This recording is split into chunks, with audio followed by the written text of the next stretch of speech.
What up, man? It's your big brother K-Rino. Sorry I'm a little late. Uh, I was trying to make sure I had everything ready to go to cover this topic, but didn't come together like I wanted it to. So I'm gonna do what I do from time to time. I'm just gonna come off the dome, and I don't try to act like I'm no special person or no uh, individual who is guided by the higher power and all that, but sometimes you just want to say, just hope that the creator speaks through you when you got something on your mind. I mean, like I say, I'm trying to act like I'm that person. Like, well, I'm just going to let God speak through me. And I ain't nowhere near that kind of, you know, I ain't pure like that. But I do want to cover this topic because it's something that we need to discuss. It's something that we need to deal with because we got a lot of people. And before I really get going into y'all, make sure y'all hit that like button as y'all come in, man. Hit the like button as you come into the door. Hit it right now. I'm not gonna move until all those who are in here hit the like button. I'm just gonna freeze up like this. Make y'all think the stream is frozen. But yeah, hit the like button for your big brother as you come in. There you go. I appreciate that love. And the reason why I want to go into this topic because in life you have people who I label as uh, you got people, you got regular people, then you have people who I label as fixers, problem solvers, people who when a situation comes about they don't just panic, they don't fold up, they don't crack under the pressure, they don't freak out. Their minds are wired up to soon as the situation presents itself, their minds are wired up to spring into action to fix it. Well, hold on, wait a minute. What do we got to do? What we got to do to get this straight? Let me go and get to work on solve it, no matter what it is. And I think that that's a special quality that some people have. A lot of people don't have that quality. A lot of people, like I said, they just fold up, they crack, they lose it, they stress out, they can't cope with the gravity of whatever the situation is. And even if they make it through it, they make it through it in a frantic way. It's like, oh my God, just. But those fixers, those problem solving people, they are focused on bringing things back to a state of normality, bringing things back to a state of being regular again. And they also have a compassion and a feeling for the people who are going through the problem, the people who they are going to fix the problem for, trying to fix the problem for. And most of the time, um, those people, those fixers, those problem solvers, they're not always fixing the problem for themselves. Of course, they handle their own problems, of course. Sometimes you don't even know they're going through it because they just fix it. You never knew they was dealing with that. They just dealt with it and moved on, stepped outside and was like, what's up? But usually they are fixing it for somebody else. So it's a family member, it's an acquaintance, it's a spouse, significant other, and you just want to get it right because you don't like to see your people going through that. You don't want to see the pain or the hurt or the struggle of somebody that you care about. So you get a phone call and they say, okay, man, they about to kick me out of my apartment, man. The fixers are like, well, okay, well, how much you need? Oh man, it's bad money, man. I need about 300. All right, okay. I'm on the way. And I ain't talking about dealing with deadbeats and bums and people who are just, I'm talking about people who are good people that you ride with, but they just fall into a bad spot. So you don't have any problem helping them. Those are the kind of people I'm talking about. Then hey man, car's messed up, man. And this mechanic over here telling me it's going to be 800. The fixers are like, all right, I'll help you. I'll take care of that, man. Don't worry about it, man. You know, I know you got your family. You got to get to work, man. You need your vehicle. You need your transportation, man. I got you. Fix the problem. Other situation. Oh man, I need a job, man. I'm stuck. Well, I know somebody who is over the such department at the. Let me make a phone call for you, man. Get you in a fix the problem.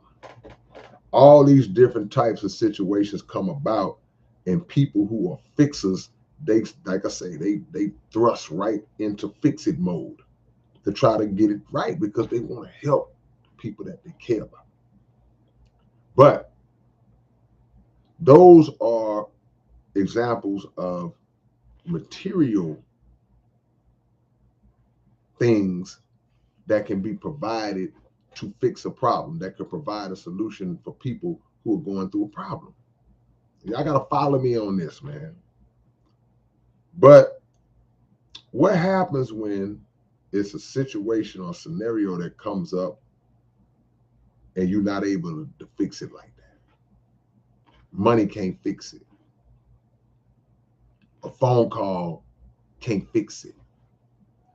Your connections can't fix it.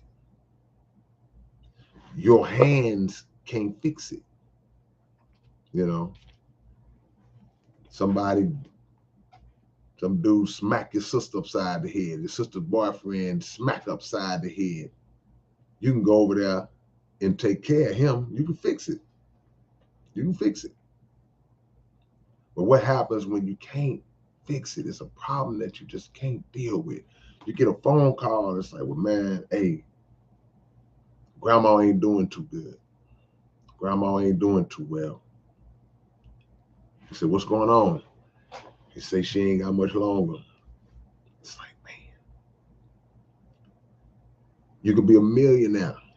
And we're like, okay, well, what do we need to do? Man, I could pay, we can get her the best doctors. They said, nope, no matter what you do, nothing can be done at this point. Now you are in a mode as the fixer where you defenseless, like you feel defenseless, like, man, nothing I can do. So certain sickness comes along, or even after the sickness, if somebody passes away, and it's like now somebody is inconsolable. The person who really cared about that person that they lost, it's nothing you can do. You can't say, well, here's a new car. Does this make you feel better? It's not. It's bigger than that at this point. And that's a situation that you're just not able to fix.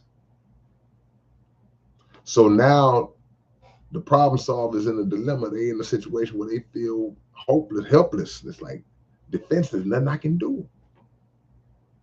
And a lot of us are like that. A lot of y'all are like that. A lot of y'all just have that mentality. You may be the one in the family. You the strong. You may be the rock in the family, that foundation, the one who everybody comes to when they dealing with their stuff, when they going through whatever it is they going through. You might be that person.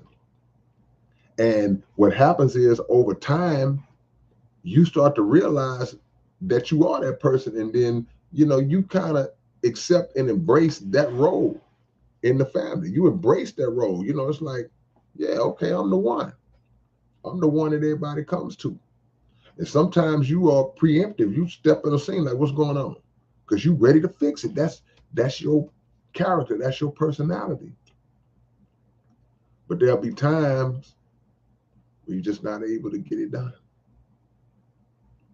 And you feel like you failed. You feel like you failed because you wasn't able to do it.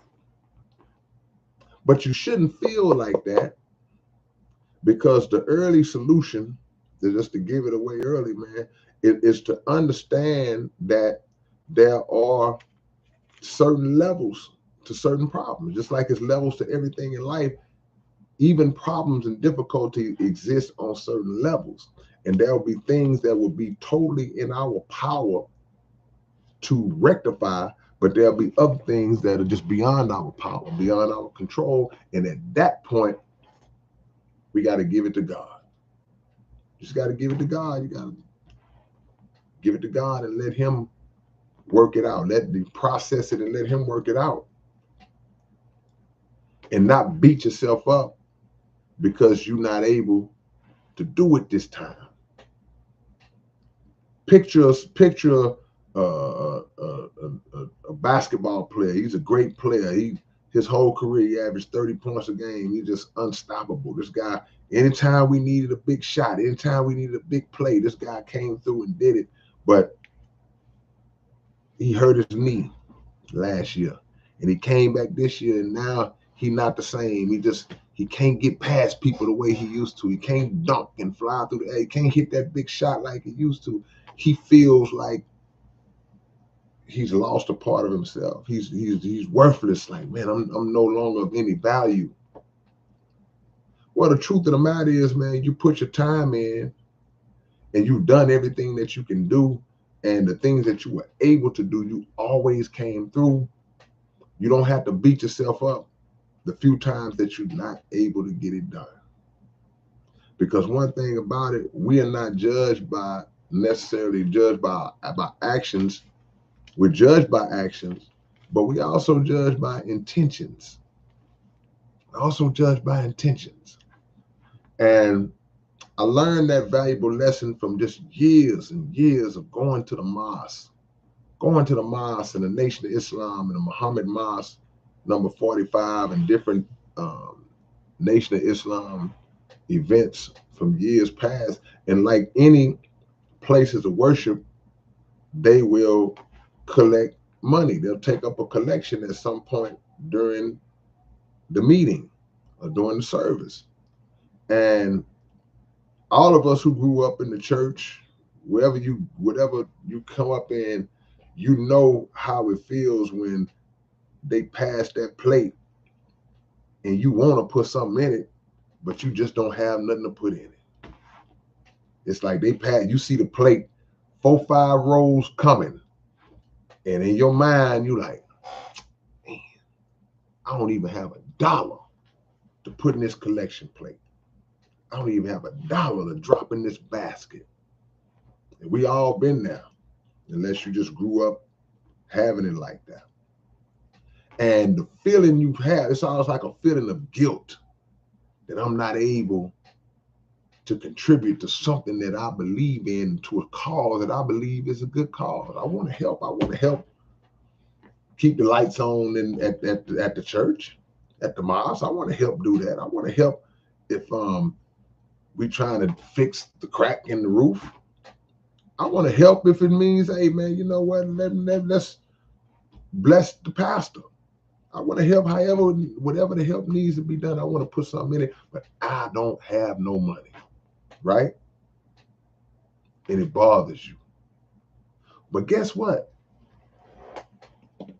God ain't looking at you like you failed because you ain't got no money. Look at you. You ain't got no money. You ought to be ashamed of yourself. Grown man, grown woman, you can't even come up with $1 to drop in this bucket. Nah, he knows your situation, but he also knows the condition of your heart that you wanted to give. You wanted to give. You was like, man, I wish I could have. You saw somebody else drop a Coming to America wad of money in the plate, and you say, man, I wish I could have helped out. I wish I could have contributed like that, but you just don't have it at the moment. But God blesses you for your intentions, your desire to want to give. He recognizes that. And eventually, if you maintain that mentality, that desire, you'll be in a position to give one day. Because the same person who wasn't able to contribute, but they wanted to, it turns around for people at some point. So when it comes to fixing the problem, you might not be able to, but just a fact that you really wish you could.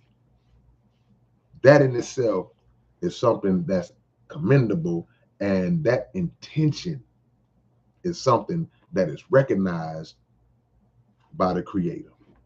That may not be recognized in other people, but you shouldn't care what other people recognize and see. You shouldn't care about that. It shouldn't bother you. You shouldn't be even seeking that. You shouldn't even be looking to do things for people just to see if I can get some shine, if I can get some notoriety, if people can notice me and give me some props. That should never be your thought process. If it happens, then it happens. But it didn't happen by any doings of you. You didn't run out and, I ain't gonna say you did. People do it. People step on the scene and let me do a good deed. I'm getting ready to do a good deed. And they go live on Instagram. Hey man, film me right when I hand the homeless man a sandwich. Make sure you got that. All right. Oh man, you didn't get it. Hey, homeless man, give me a sandwich back. Give me the sandwich back. We're gonna start over. You staging your good deeds. Nah, don't stage your good deeds. I mean, if people see you and somebody catch you on camera and film, that's different. But don't stage it. Even if you film it to document it for a different type of purpose, people might look at it as, well, you filmed yourself. Yeah, but again, we're talking about intentions. Yeah, I filmed it, but it wasn't it wasn't showing out. It was to bring attention to a particular situation. I've done it.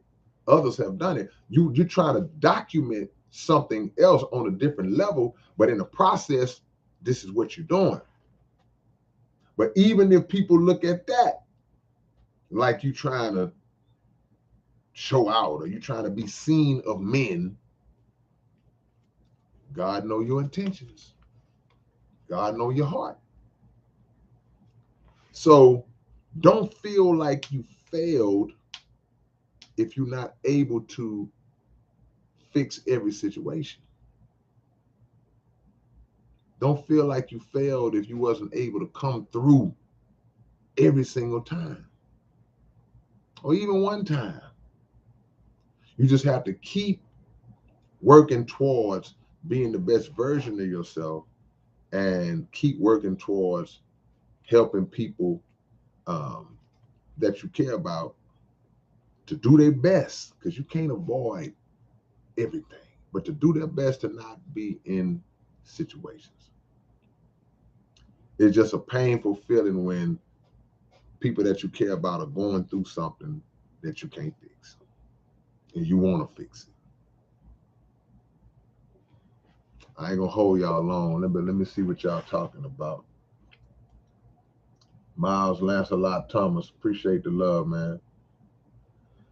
Peace, brother K. It's about bouncing back, being resilient. We shouldn't dwell on what we cannot fix. Yeah, you can't. You can't dwell on it because another problem is coming. So if you're still worried about the last thing that you wasn't able to get done and you dwelling on that, then you won't be able to focus on the next time it comes around to fix that. It's just when you have a soul in your body, when you have a heart in your body, you don't like to see people going through it. You don't like to see people struggling. Michelle Woods, eternally blessed. You are right. I'm a master herbalist, 28 years. I fixed many people, even extended their longevity, but sometimes it's in God's hands, and that battle belongs with God, even when you fix it. And see, that's a great point, because that's really where my mind is. There are things that you can do only up until a point. And when it reaches that point, and like you said, when God decides, that's it. That's enough. Then that's enough. And we have to humbly accept whatever his will is going to be. You know, we have to humbly accept that. We do all we can to preserve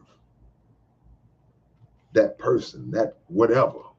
You do what you can to preserve that life of that person. You're an herbalist.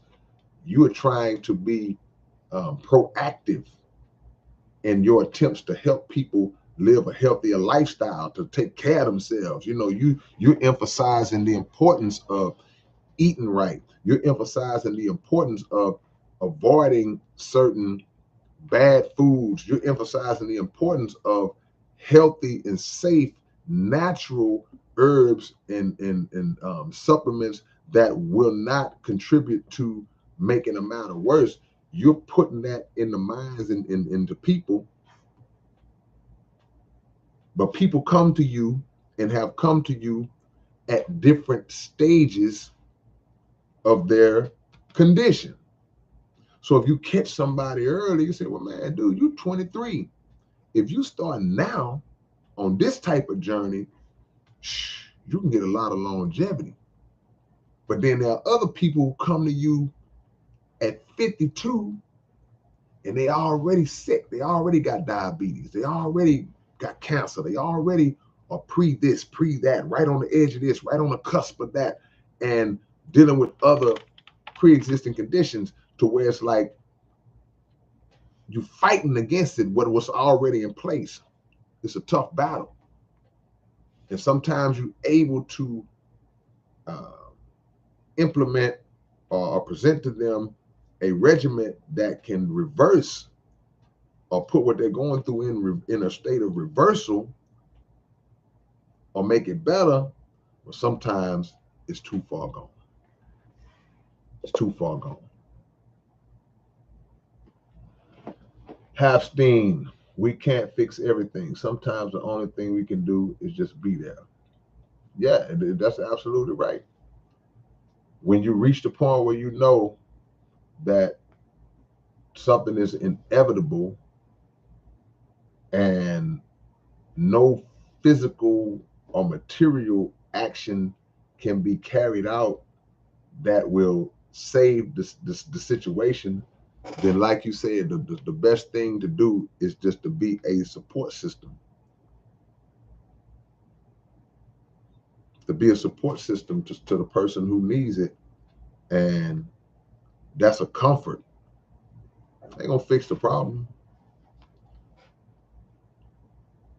But what we view as a problem is not always a problem. Sometimes the things that we view as being a problem are just actually just God's will playing itself out, living itself and acting itself out. And because we might be affected by it emotionally, we look at it as a bad thing depending on how it came about. But certain situations we can look at as, you know what, hey man, it was a good run. And God saw fit to bring that person in. And we have to accept that. Not Beefy Productions. It hurts not being able to make a difference when you want to. Yeah, it's a tough thing. It's a struggle because when your heart is in the right place, but the things that are required to immediately impact fixing a problem, you don't have those things. Yeah, that's a tough thing to deal with. HDMC, the rapper, says, I feel like you got to fix your own problems and self to be a real fixer for others. I mean, yeah, that's true, of course, but sometimes, depending on the severity of other people's problems compared to yours, we are in position sometimes where we able to put our thing to the side for a minute to go and assist somebody who's in a more critical condition. So there is it's selective. There are times where you can look and say, well, man, I'm good. Okay, yeah, I'm going through my thing, but I'm still functional through my thing. So let me put this to the side real quick and go help this person because they need it now. See, if God forbid an accident occurs and two people are in the accident, one guy has a broken ankle, but the other guy is messed up way worse. And the ambulance shows up. You say, man, you might say, man, I'm good, man. Go over there and take care of him. Yeah, my ankle hurts, but he in bad shape. Go take care of him. So it's levels.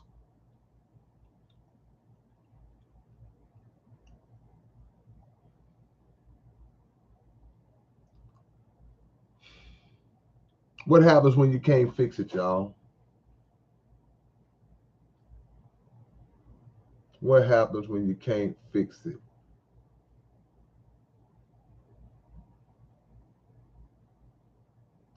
And what happens when you look at something or someone that you lose and you step outside of your emotions for a second? And then you say, you know what? Like I said earlier, they had a good one. They had a good run. And we can be really like sometimes selfish in a way like, man, why? See, we ask questions. We'll say, God, why'd you have to take away from me? Take away from you. They never belonged to you or me. Everything belongs to God. Everything. Everything in the universe, everything in the heavens and the earth belong to God, including us. And when that time comes and he's ready to call that back to himself, he ain't taking nothing away from you or me. He owns all of it. Our feelings kick in. We get our feelings like grandma, daddy, mama. But in reality, it's a cycle. See what y'all talking about, man. Hit the like button if you haven't already. I know it's not many of us in here. But I don't want y'all to think that it's always not being able to fix it is always centered around somebody or somebody passing away. Of course, we know we can't fix that situation. But there are other aspects to it too. And this is what you gotta understand. Okay, you got a child that's going astray. He's out here in these streets, he buck wild. You've lost connection with him. You can't get through to him. You can't connect with him. You're scared for him. You tried everything, but you can't seem to fix him. You can't seem to get him right. Scared for his life. But what you got to understand and consider this, parents, whoever, just because you can't fix it, that don't mean that it can't get fixed. So y'all got to follow me on this one.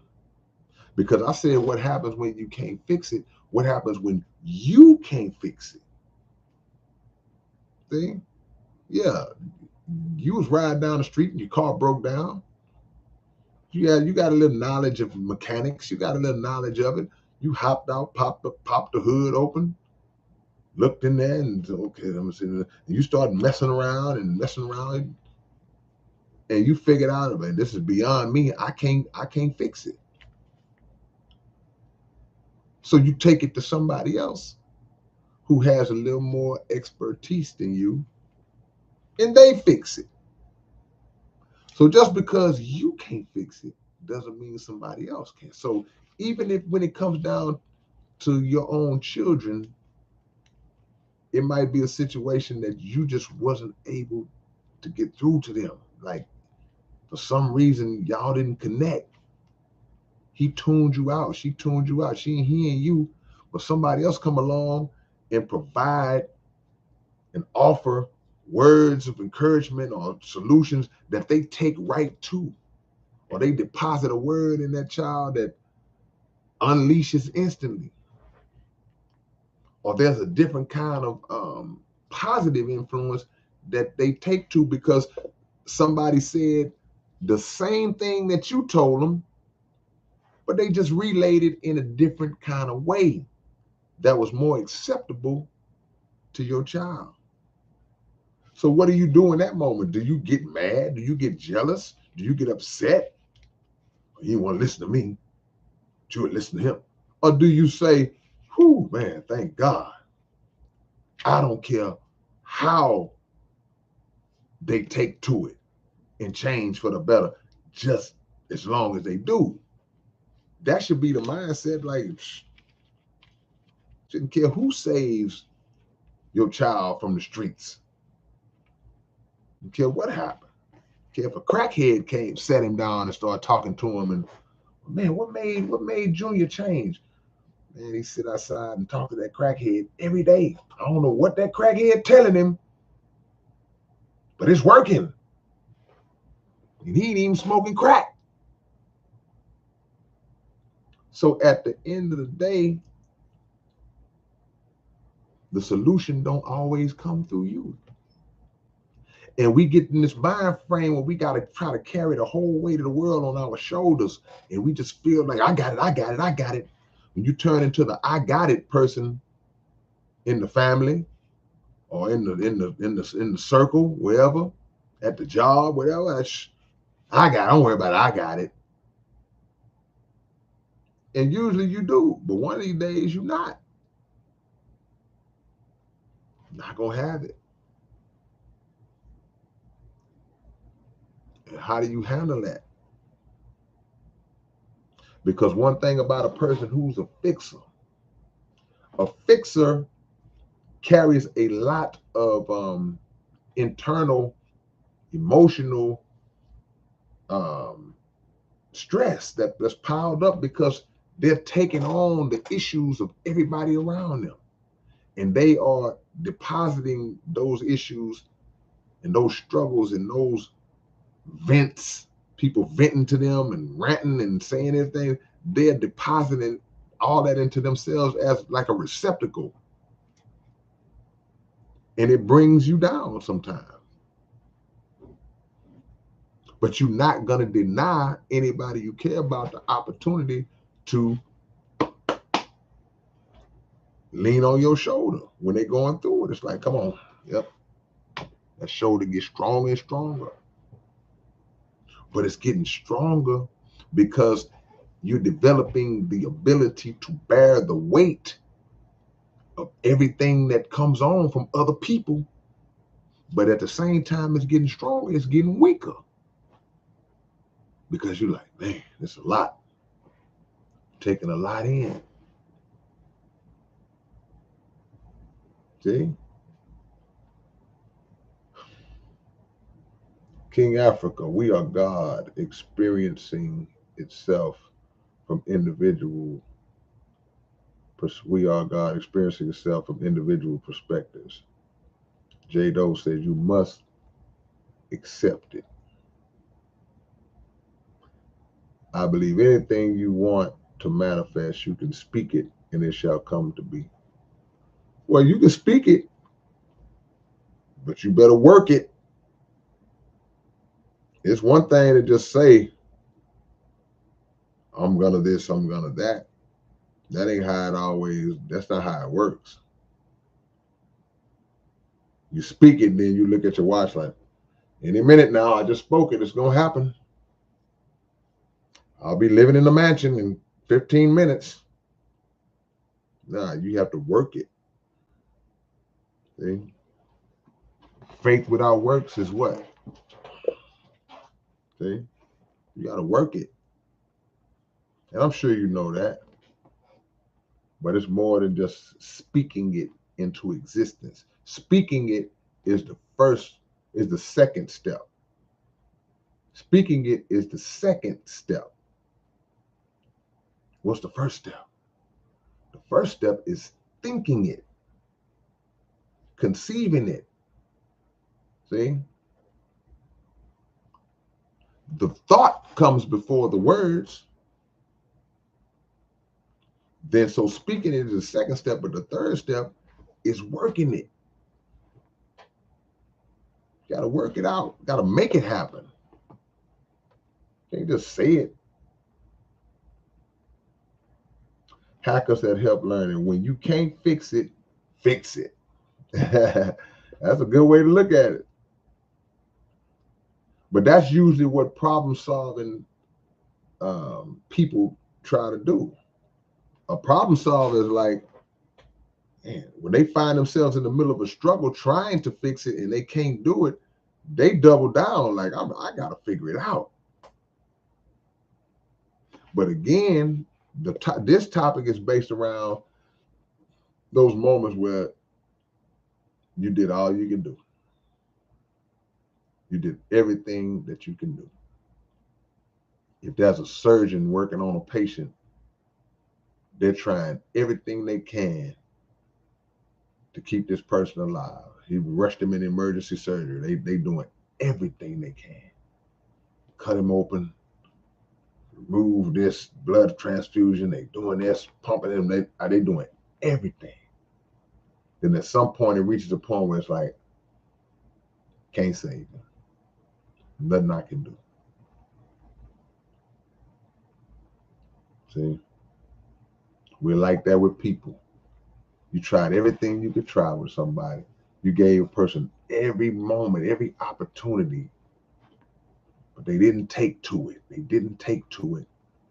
Then at some point you go, I did all I can for them. People do what they should. I did all I can for them. Did everything I could. I got to give it to God. Thoughts born existence. We are what we think. That thought born words. Words born application and manifesting that action. Tony says you got to believe and love.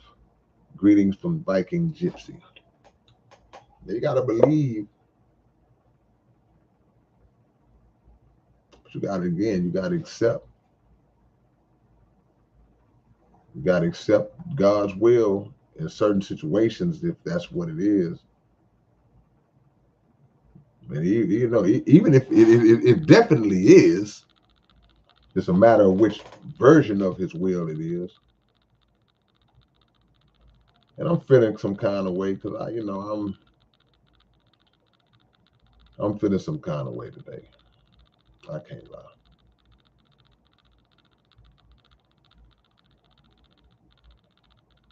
I'm feeling some kind of way tonight, y'all.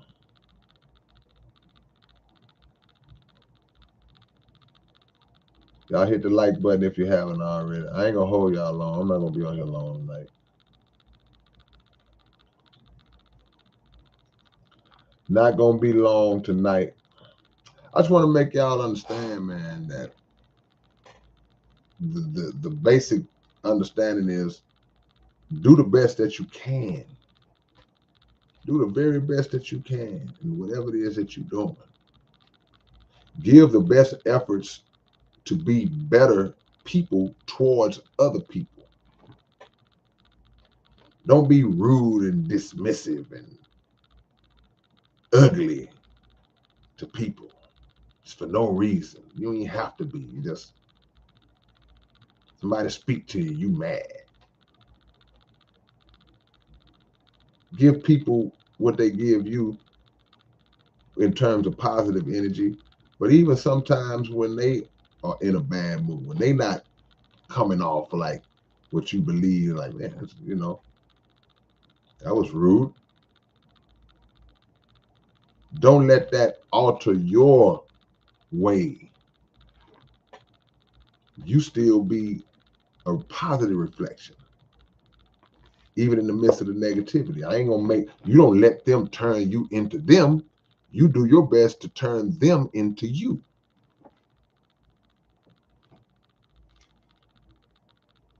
You ever called customer service and you was having a problem with something? You call tech support and you mad, you hot. When you call, you already mad, you aggravated, you ready to go in. And they say, "Yeah, so may I help you?" "Yeah, man, my thing is not working, man. Every time I do this and click the thing, it won't come on." And you just aggravated. Then they go, "Oh, I'm so sorry to hear that. I understand how that can be a problem, and I'm gonna help you with that, sir." Then you go, "Yeah, okay." So you talk again, you still mad. "Well, I apologize for that, sir. But we're gonna make sure that we get that fixed for you." And they just killing you with kindness. Then by the time they solve the problem and fix the problem for you, you're like, "Okay, well, thank you very much. I appreciate that." Because they disarmed you. That's part of their training. They disarmed you with being overly accommodating, overly polite. And no matter what you say, no matter how mad you are, they're going to hit you with some more kindness, to where now, if you still tripping and flipping out now, then there's something wrong with you. And that's kind of how we got to be in daily life. It ain't to say to be overly just weird, to where it's like, okay, man, you don't let nobody disrespect you, but you hold the door open for a lady or something, and she don't say thank you or something like that, and you don't cuss her out, you don't go off on her. You just, okay, you have a nice day, man. Hope you have a nice day. So you can still keep walking. Don't let negativity overpower your positive spirit.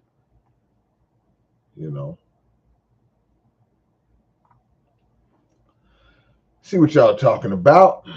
I'm staying with y'all, man. I ain't gonna be long, man. I promise. I promise.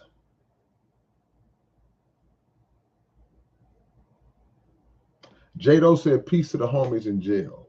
Okay, now that's another really, really good example that you just put on my mind by saying that. Because people have situations with their children where they've always been able to come and get their child if their child got caught up in a situation. The school call you, "Hey, your son got into a fight, your daughter got into a fight. Hey, I got him in the principal's office, blah, blah, blah." You can go down there, talk to the people, figure out what happened, get your child, and get them up out of there. Other situations, "Hey, man, they out there tripping, man. Hey, y'all seen your daughter in there?" "Oh, yeah, I can go get her up out of there." But then what about the times where they crossed that line too far? They stepped too far over that line, and now they got themselves jammed up in a situation that they can't get out of, and the judge says life in prison for your 21-year-old child. The judge says 50 years for your 18-year-old child. Now they are in a situation that you are unable to get them out of. You can't just go down to the prison and say, "Yeah, I'm here to get my son." You're not going to let him out. You're not going to turn him over to you. So what happens when you can't fix that? What happens is you have to now, like a lot of people that have been saying in these comments, you have to now accept that this is the reality. This is the reality of it. So I accept that this is the reality of it. Now I have to work the situation to a level and shape it into a level of functionality, acceptable functionality. I don't want to say normalcy, because it ain't nothing normal about being locked up in a prison that's supposed to be a place of reform, but people come out worse. If they do come out at all, they come out worse, and all kind of horrible, terrible things happen to people in there. And people who go in just regular are turned into somebody else, forcefully, influential, however it happened down, however it went down. So there's nothing normal about it. But to say, for the sake of keeping the sanity of the person that's locked up in there and your own, it's like, well, son, this is the reality. This is the bed you made for yourself. Now you have to try to adjust to this new life and work this situation in a way that you can still have some semblance of life while you are in that state, in that incarcerated state. Use this as a chance to change and to transform yourself from a mental and spiritual aspect, even though from a physical standpoint, you can't leave. You can't leave physically, but you can leave mentally. You can leave a mindset. You can leave a way of thinking. And in that regard, you can fix it a little bit. You just can't fix the physical freedom part sometimes. Because I've seen people that had a whole lot of time thrown at them. This dude ain't never getting out. And circumstances come to pass. They work. They get on the grind and work the system, and they out. Just as a parent, or just you in that moment, in that beginning stage of that moment, you're just like, you're defenseless. Because I always been able to go down there and get him. Even when he went to jail in the city, he went to the city jail, went to the county, I can go get him. We can post a bond, or we can go down there and pay something, and you can go get him. But when you can't go get him, or go get her, tough thing, man.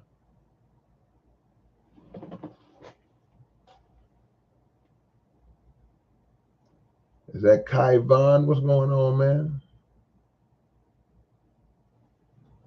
Ink, is that Inquieto? I wish I had your brain. Why you wish you had my brain? God gave you a brain too. My brain ain't no better than yours. It ain't the brain, it's how you utilize the brain. What's in your brain is in no other brain that's on the planet. You have to figure out how to unleash and access the greatness of your own brain. Having mine ain't gonna make you no better.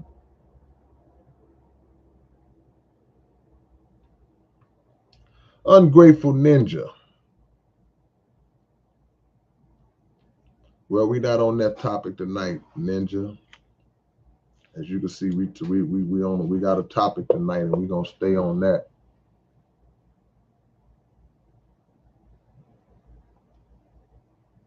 What happens when you can't fix it, man? You gotta man up or woman up and give it to God and ask Him to fix the part of you that's frustrated that you can't fix an already too far gone situation. Fix that part of me that's dissatisfied, that's feeling like, man, feeling like I failed, feeling like I can't properly console the people I need to console. Fix that part of me, God, and strengthen me mentally and physically and spiritually to be able to fix it the next time, whatever it is. Drop y'all locations, man. Where y'all at? Ain't that many of us in here tonight. Drop your locations. Drop them, drop them, drop them. We got Brazil hitting up in this thing, man.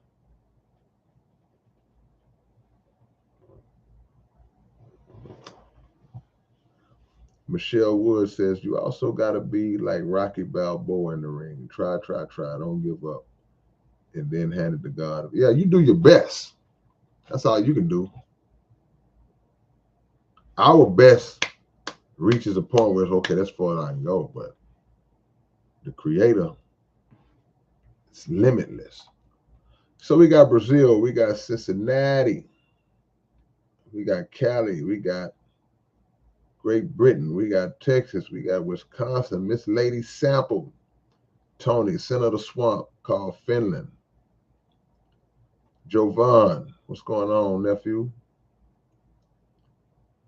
H-Town, I see your brand blue out there in the tray, out here in the tray. Adelaide, Australia. Inkster, Michigan. Iceland, my brother Halfstein, man. I can never pronounce. Is that Reykjavik? H-Town, Tyler, Texas, California, Texas again. H-Town again. Ontario, Canada. Oakland. Out there in the O. Out there in the Bay. Respect, no more gangs talking. Memphis, Tennessee. Fort Worth, JD. My brother JD. New York City, Alejandro.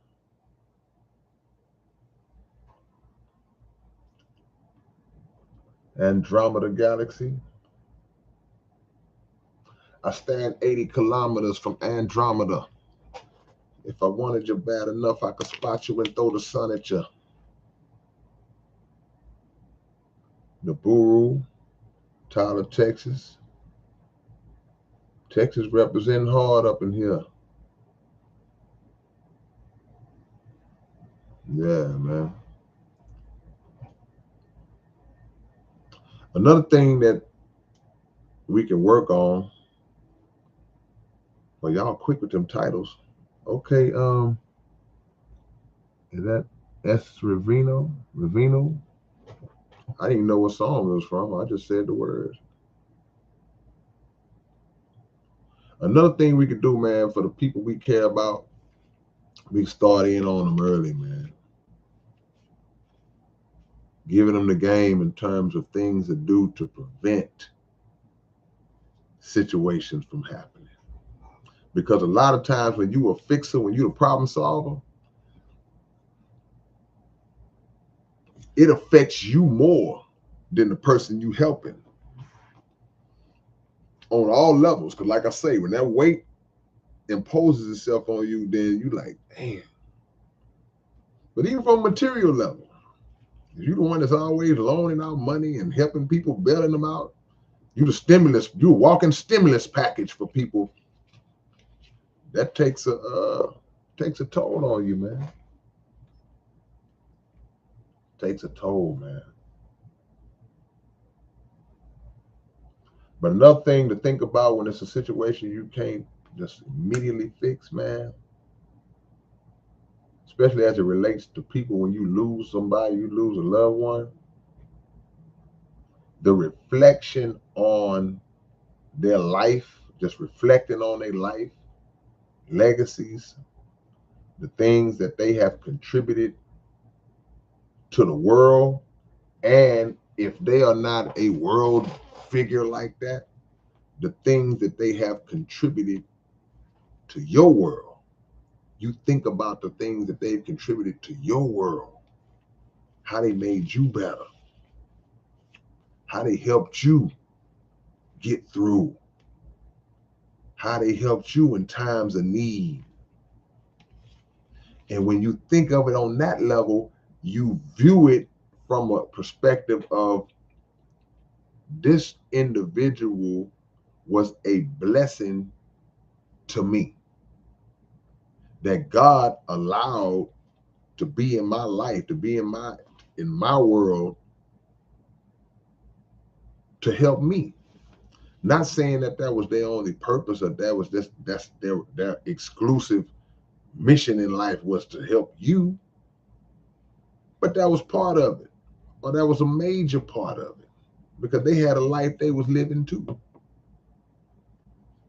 But when you look at it from that angle, then you take in all of the good, all of the memories and all of that.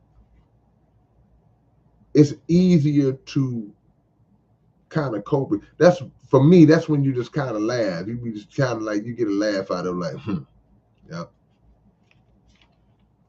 he did that. She did that. They did that. Like, so when you pull that out, you had somebody a long time. So you got a lot to pull from. Got a lot to pull from. You go look at pictures. This day and age, you go watch videos. Go watch footage. See? In that aspect, you can bring them back when you want to in a small way. Hit the like button if you haven't. Appreciate that. Emmy's blessed. What happens when you can't fix it?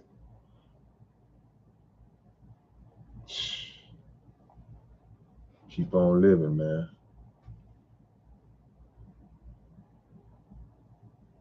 People can live through us. That is so right. So good energy never dies. You are still together. It's just a different dimension. Yeah, people can definitely live through us because people are living through us that have passed on many, many, many years before we was even alive. Because the same life principles, the same positive energy, the same good aspects of them have been deposited in different people throughout different bloodlines, throughout different times in history. So the way you act is just like somebody else acted down your bloodline 200 years ago. You got some of them same traits, some of that same wisdom, some of that same common sense here and there, like some of that same intuition and game. You pass that down. Personality, the sense of humor. So people can pull you up like a web search. Like if I said, man, I wonder how much money is Elon Musk worth? I can type that in and you can pull that up. You can pull that information up. That's how we do with people. You can pull that information up. Think about my homeboy, my partner. He ain't gotta be passed away. My partner in prison. Whatever. My partner that we fell out. We ain't cool no more. But I still got love for him. I can pull up, I can think, so I can see something that reminds me how we used to laugh, and I can still know how we would react to that. To pull that up.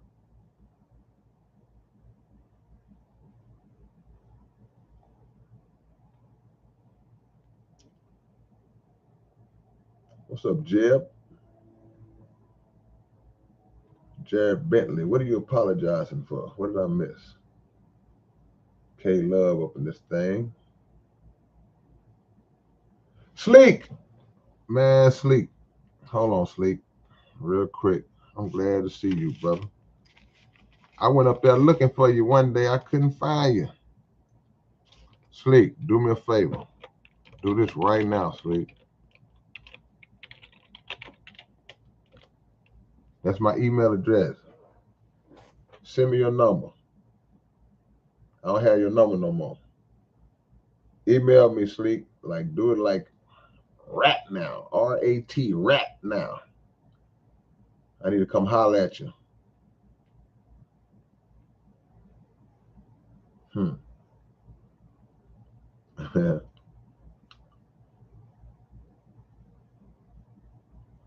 Dollar Bill, you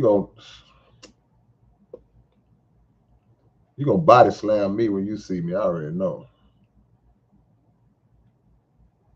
Let's get this done this weekend, Dollar Bill. I know I said that last weekend.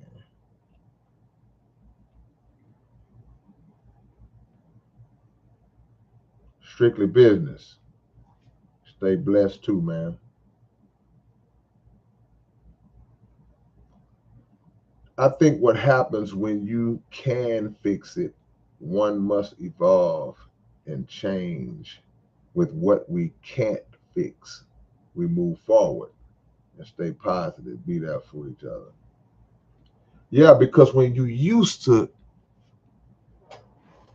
see, it's a double edged. Well, I ain't say it's double edged. So it's a situation where it's just like you used to getting it done, then you can't do it. Even from a financial standpoint, you was in a good place financially. You was doing well. You was doing all right. You was able to get your child this and get them that and get them that for their birthday and that for this, that for that. Then you fell on some hard times. And now it's something that your child really wants. May not necessarily need it, but they want it. And they've always been used to getting it, and you've always been used to giving it to them.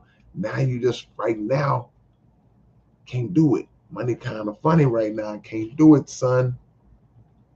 Can't do it, daughter.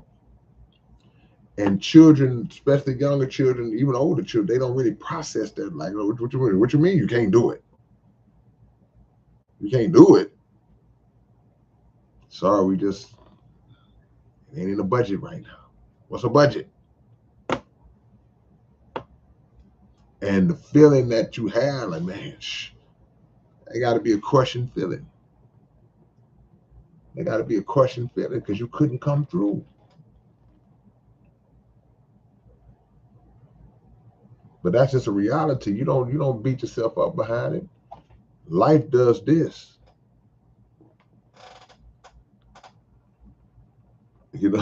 Life dips and ebbs and flows and all this stuff, man.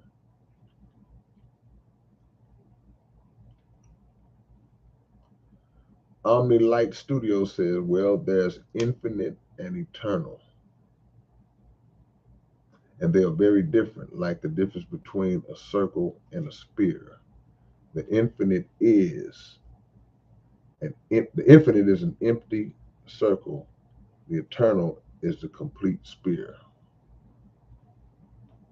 I'd like to get some context how that relates. I ain't the smartest guy in the world, but sounds good.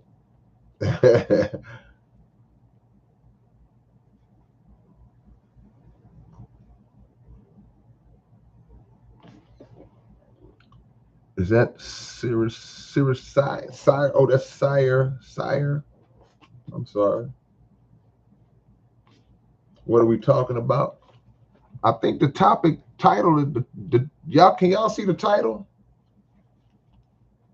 We're asking the question: what happens when you, as an individual, can't fix a situation, can't correct the problem, it's beyond your power and control. How do you deal with it? How do you handle it? And take that H out of my name, sire. There's no H in my name. It's K-Rino. No, take that H out of there. Take that H out.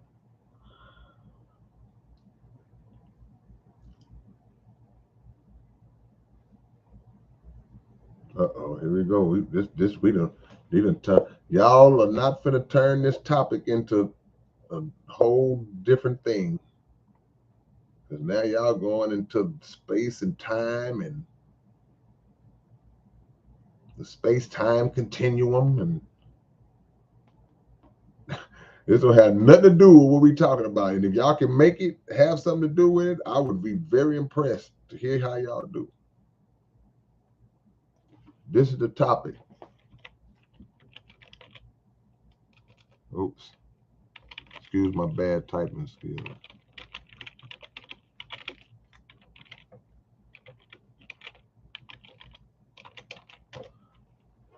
There's the topic, y'all. Y'all done got all into space and time and black holes and quasars, and nah, we're not on that. We're staying on topic. I'm not even be on here much longer, but I appreciate y'all coming through. If you haven't hit the like button, hit it for me already. I'm not gonna even try to push 100 likes tonight. There's a lot going on, man. Had to come holler at the family. Today ain't been a good day. Today have not been a good day. You can only accept things that we cannot control. Yeah. And to accept the reality of things as they are. It's like when you know this is the reality. And if the reality can't be altered, the result cannot be altered, then you accept it. Thank God for whatever you received from it, and you move on. That's a good point, Robert Williams.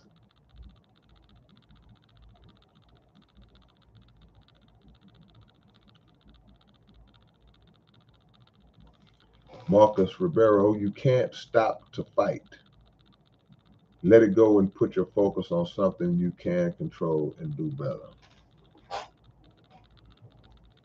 Or you fight up until the point where there's no ways, nothing else you can do. Don't stress about things that are out of your control, says Lou.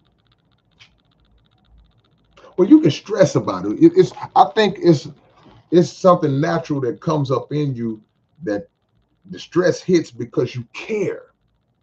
See, it's like we're not robots to where we can just turn off our emotions like that. We can't just turn our emotions off. So you may naturally stress about it. Now, what I would add to your comment, I would say don't over stress about it. You know, when you feel like it's getting too, it's like you gotta pull yourself from that, up under that cloud, and say, okay, you know what, I'm feeling this. It's bothering me that I can't rectify it, and I see my people hurting because I'm not able to fix it, and nobody else seems to be able to fix it. But I still have to operate under a logical and mathematical way of thinking, the way I don't lose my mind, where I don't get too emotional and flip out.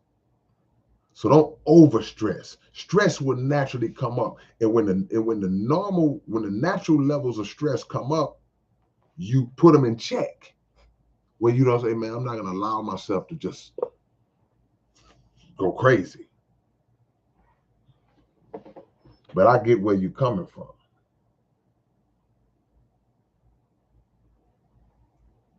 I get where you're coming from.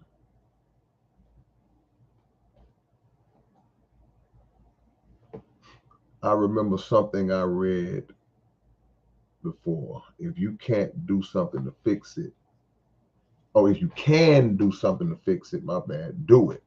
If you can't, then don't blur your mind with negative thoughts. Yeah, don't blur your mind with negative thoughts. I believe you should always look for solutions to the very end, but sometimes things are just not meant to be. And certain things are meant to just run a course, and that's what it is. Yeah, that's a good comment.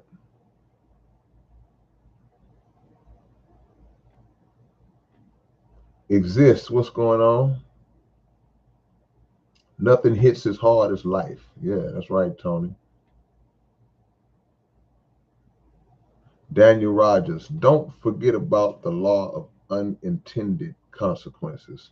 Sometimes good fortune comes from bad, and bad fortune comes from good.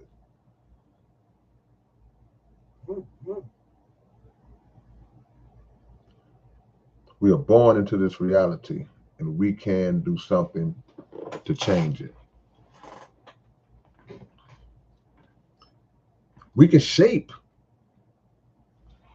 our reality through our actions. We shape our reality through our actions. But some things that we have that we go through for ourselves, like I say, some people are more in control. There's levels of control. There's levels of cool, calm, and collectedness where you see some people handle stuff just seeming with relative ease. They're like, it don't even seem like it's affecting them, but it's something, maybe something big, but something way less than that. This person over here is freaking out. You're like, man, it ain't that serious, but to them it is.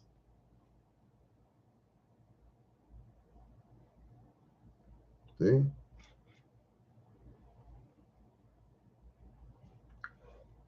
I believe in praying for strength.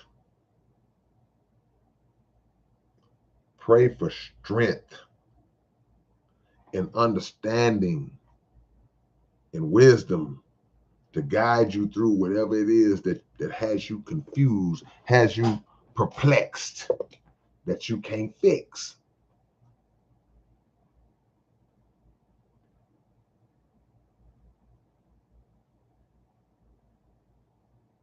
What happens when you can't fix it but really need to?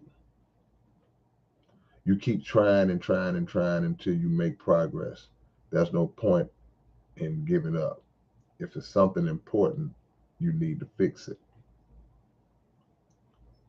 That's the mentality. And it's degrees of fixing too. I guess I should have threw that in, but it just reminded me with your comment. It's degree. Certain things can be knocked out in one effort. Other things are fixed over time. You got a bad relationship. Your daddy ran out on you when you was born. You never seen him. He didn't care nothing about it. Left you when you was 3 years old. Whatever. Or you the daddy that ran out, left the baby when they was 3 years old.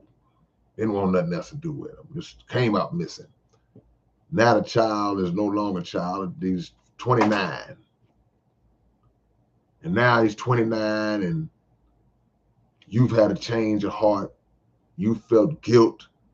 Well, man, I want to try to fix that relationship with the child that I ran out on. But they like, man, I ain't dealing with you. You left me and my mama, man, and never did nothing for me. You ain't nothing. So it seems unfixable. But in your mind, you like, yep, I did all that, but I'm in a different place. I'm not that dude no more. I want to try to salvage whatever time we have left to try to build a relationship with you. That ain't always something that can just be fixed overnight. That may be a process because you're dealing with a child that or a grown person now that's still reverting back to a childlike state because they hurt over the fact that daddy wasn't there. And I don't know why daddy left me. Why daddy? Y'all got to go watch that old episode of Fresh Prince, boy. Will Smith, when his daddy came back, whoo-wee. Boy, that'll make a grown man start doing this here, boy. You watch that episode, you be like this, like trying to still gotta be hard, boy. But when the daddy came back and then left him again, stuck him out again, and this time he was grown,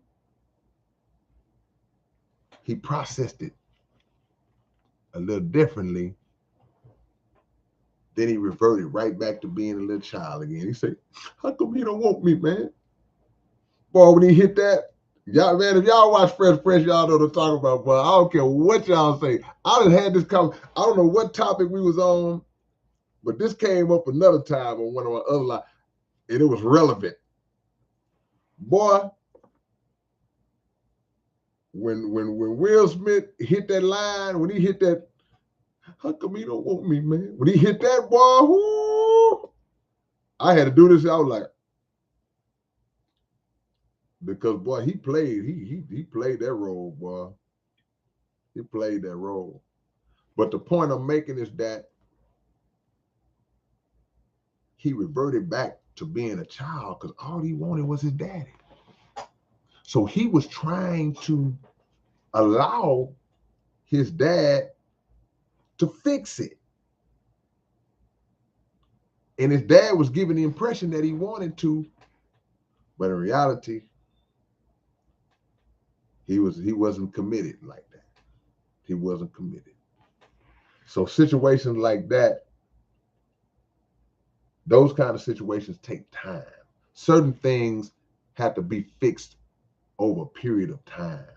That's called, okay, like if you got a flat tire,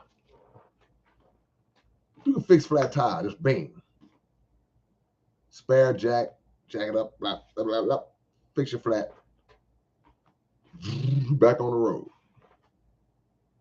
But if the mechanic got to rebuild your transmission or rebuild your motor,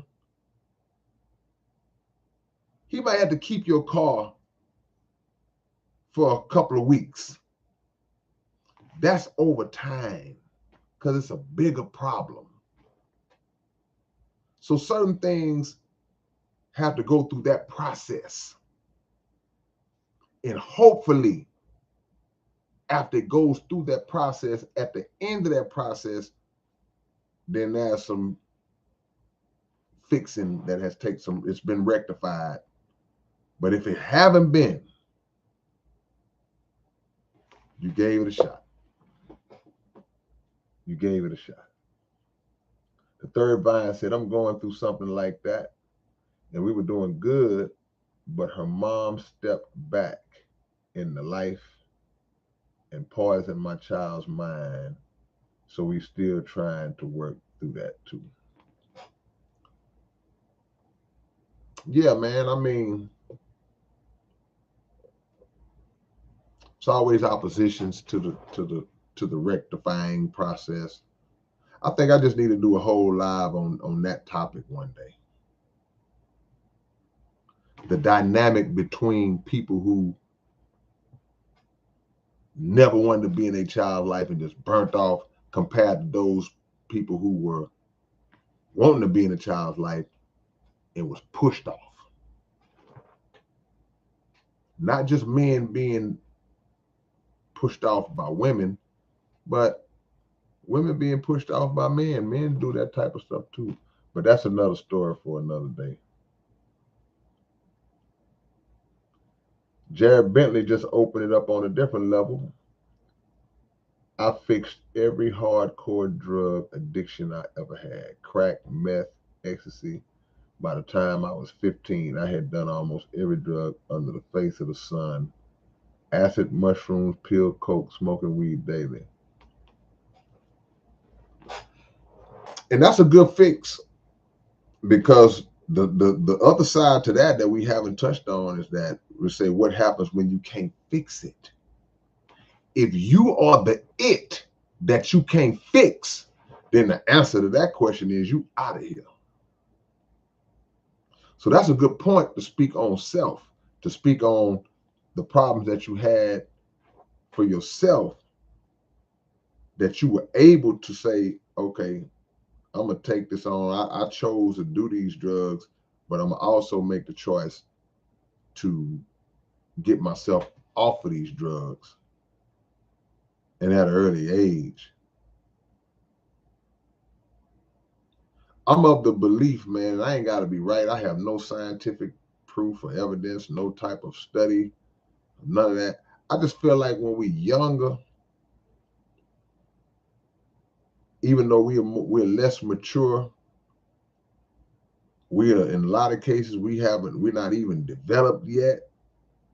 But I just feel like sometimes our minds are stronger in terms of when we make a decision to try to want to do something, even if it's the wrong thing. It's just that strength. It's like when we get older, we kind of just be like, whatever.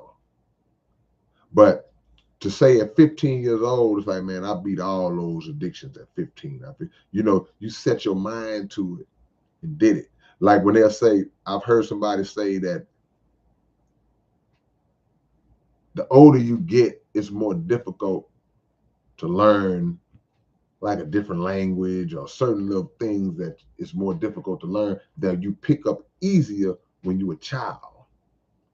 It's like you don't have as much clutter in your head at that early age, and you can take to things a little early. Like little children, they pick up stuff and they learn it quick. I think we got too much stuff going on. We got too much crap. Some stuff that happened in '93. Oh, a bunch of drama that went down 5 years ago. Horrible relationship that you was in for 12 years and trauma from this to all that stuff just sitting up in your head, and it's hard to have clear thoughts to take on anything else, And like so that's just me. That's just my theory. That's just my theory. But the beauty of it is that you got to fix you. Because when you can't fix you, you're in trouble. So it's multiple answers to this question based on what it is we trying to fix. We talk about fixing. Marty Marr, what's going on? And see, everybody's struggling, man. Everybody going through something, man. If you look, man, let me pick an age.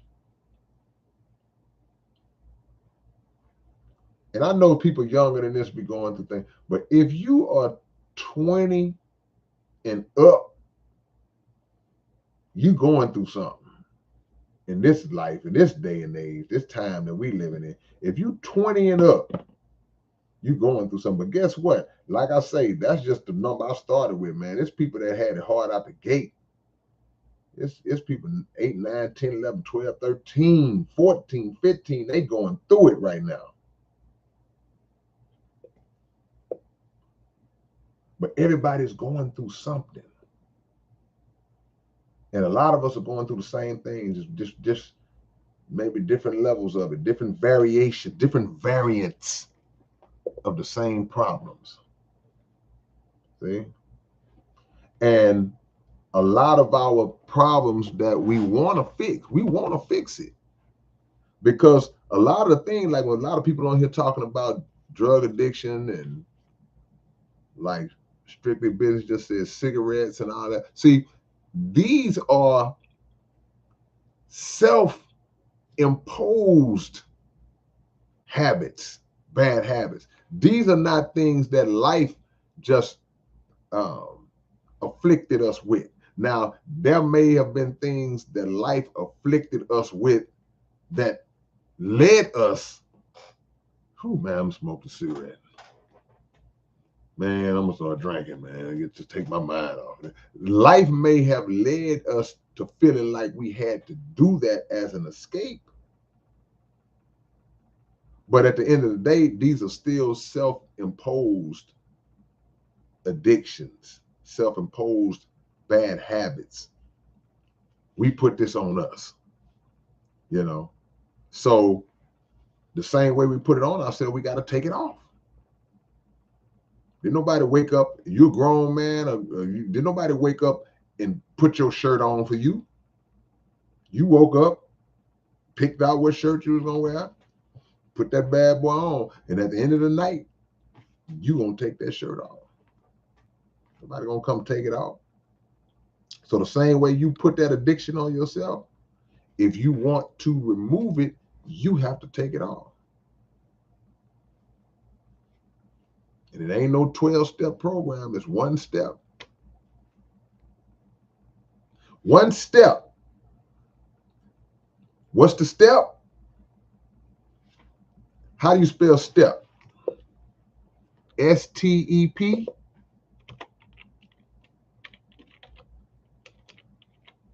Look how long it take me to spell step. You know I'm having a bad day. One step. What's the step? To replace the E with an O. And just stop.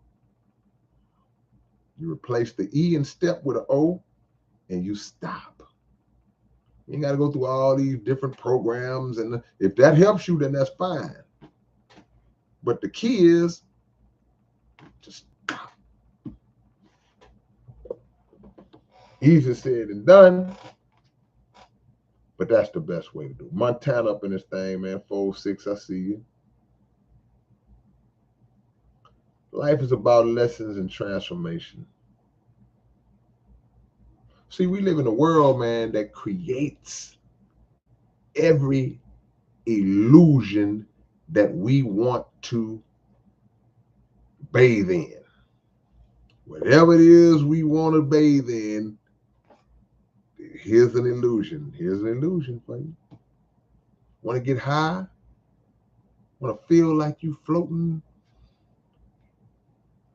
throughout the planets in the universe? Smoke some of this. Drink some of this. Take some of this. Pop one of these. Whatever illusion you want to, whatever fantasy you want. It's Fantasy Island, man. No Mr. Rourke.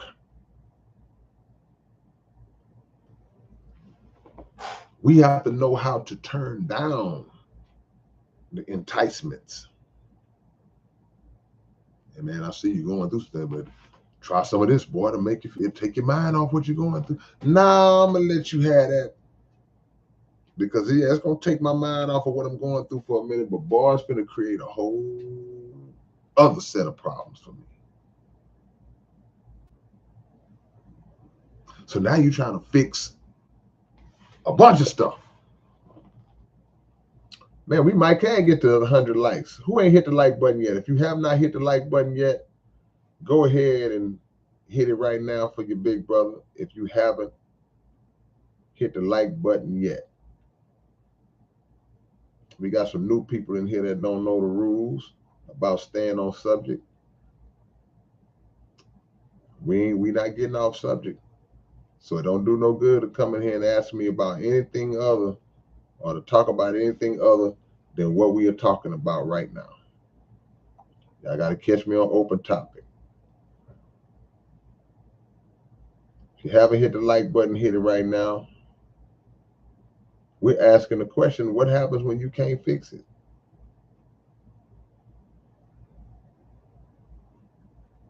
When grandma's sick, that soup that you made her 10 years ago and made her feel better, that worked. It's not working now. Can't fix it. They say let go and let God.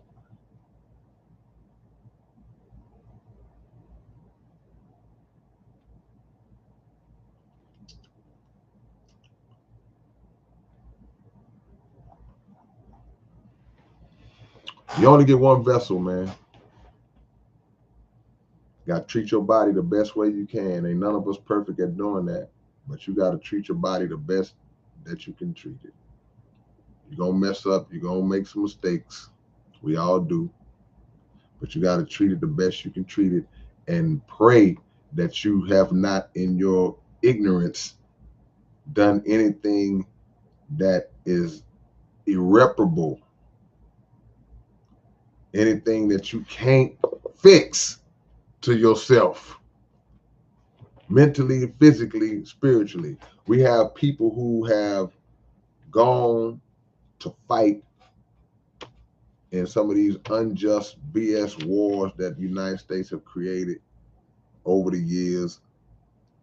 People like you and me that signed up for the armed forces, they go overseas to fight, they get exposed to chemicals, and they come back and they not in their right mind. They never the same.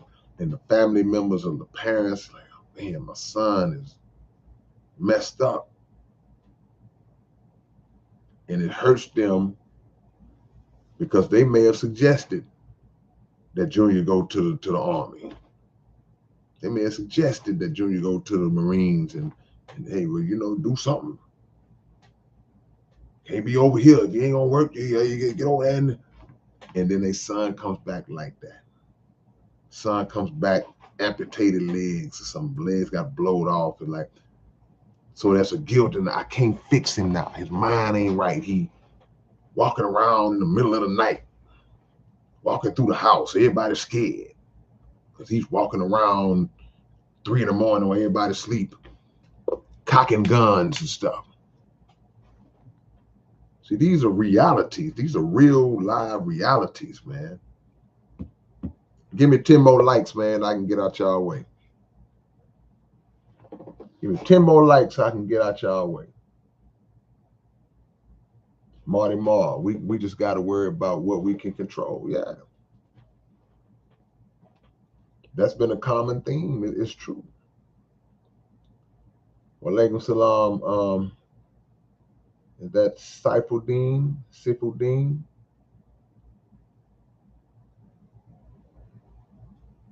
It's Nordine from Sydney, Australia. May Allah bless you and open more doors for you, inshallah. How you been, bro? Thank you, man, for that comment, for that prayer. I appreciate that. I've been great, man. I've been blessed. I got no complaints, man. That ain't to say you don't have your lows.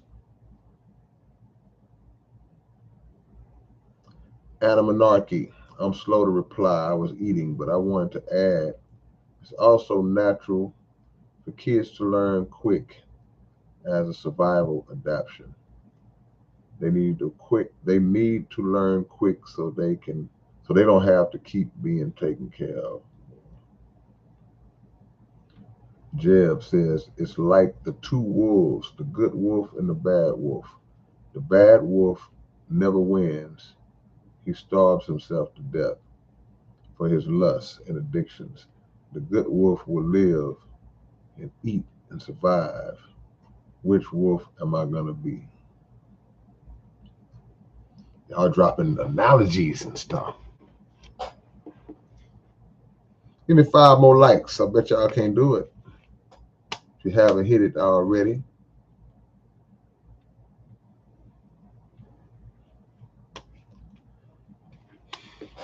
Let's work on ourselves, man. Let's work on ourselves.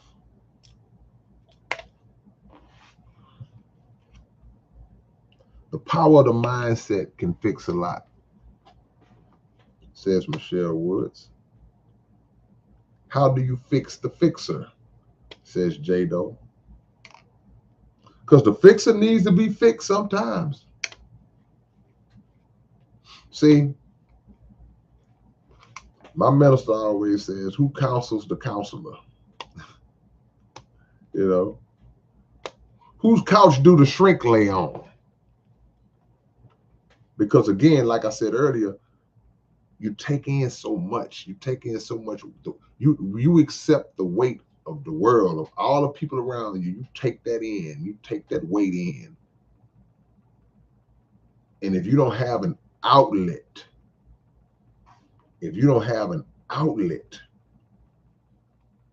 to flush that stuff out, then what's going to happen is it sits up in you, man.